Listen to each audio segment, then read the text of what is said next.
तो ये कि सरकार हर चीज़ में रिकॉर्ड बनाना चाहती है। अभी कुछ दिन पहले पेपर लीक रिकॉर्ड चल रहा था, परीक्षाओं के पेपर लीक हो रहे थे, उसका भी रिकॉर्ड बनने जा रहा है। ट्रेन के एक्सीडेंट का भी रिकॉर्ड बनने जा रहा है। सरकार जो दावा करती है सिक्योरिटी एंड सेफ्टी का, और इतना बड़ा बजट उनके पास है, उसके बाद भी एक्सीडेंट क्यों हो रहे हैं? एक और ट्रेन हादसा सामने आया है झारखंड में, 2 लोगों की मौत हुई है और कई जो है सो बोगी पटरी से उतर गए। देखिए चक्रधरपुर झारखंड की घटना। लगता तो ये कि सरकार हर चीज़ में रिकॉर्ड बनाना चाहती है। अभी कुछ दिन पहले पेपर लीक रिकॉर्ड चल रहा था, परीक्षाओं के पेपर लीक हो रहे थे, उसका भी रिकॉर्ड बनने जा रहा है। और लगता है उसी के पीछे पीछे ट्रेन के एक्सीडेंट का भी रिकॉर्ड बनने जा रहा है। आखिरकार सरकार जो दावा करती है सिक्योरिटी एंड सेफ्टी का, और इतना बड़ा बजट उनके पास है, उसके बाद भी एक्सीडेंट क्यों हो रहे हैं? आम लोगों को सुविधाएं क्यों नहीं मिल रही हैं?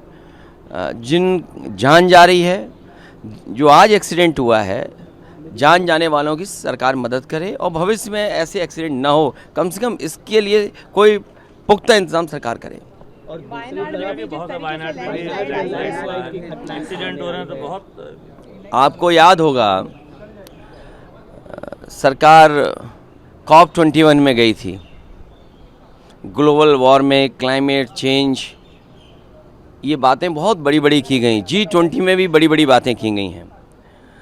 आज अगर वहाँ लैंडस्लाइड हुआ है, तो कुछ दिन पहले उत्तराखंड की सुनने में आ रहा था कि बड़े पैमाने पे लैंडस्लाइड हुआ है और लगातार लैंडस्लाइड होते रहे हैं वहाँ पर। सरकार नेचुरल इस तरह की जो घटना होती हैं उसके लिए क्या कर रही है, सरकार को बताना चाहिए।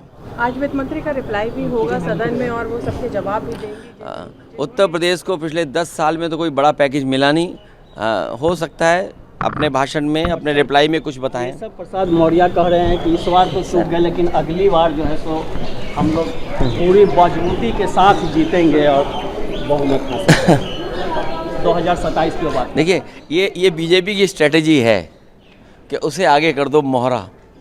बीजेपी का स्ट्रेटजी, उसमें आप उलझो नहीं, हमें मत उलझाओ। दुखदायी घटना है और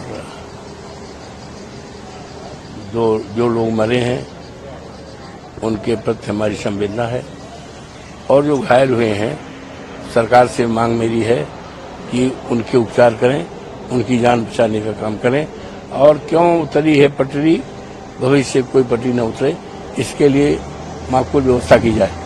मैं समझती हूँ कि उत्तर प्रदेश की सरकार को अपने कार्यों में ज़्यादा रुचि और महत्व दिखाना चाहिए, क्योंकि आज जहाँ बाढ़ की स्थिति है उत्तर प्रदेश में पूर्वांचल की तरफ, वहीं बिजली नहीं आ रही है, गांव में हफ्तों बिजली नहीं आ रही है। तो अगर जिस वो पद पे बैठे हैं, अगर इन सब बातों पे, अपने काम पे ध्यान दें और युवाओं के रोजगार पे ध्यान देंगे, तो मैं समझती हूँ ये उत्तर प्रदेश की हित की बात होगी और देश हित की बात।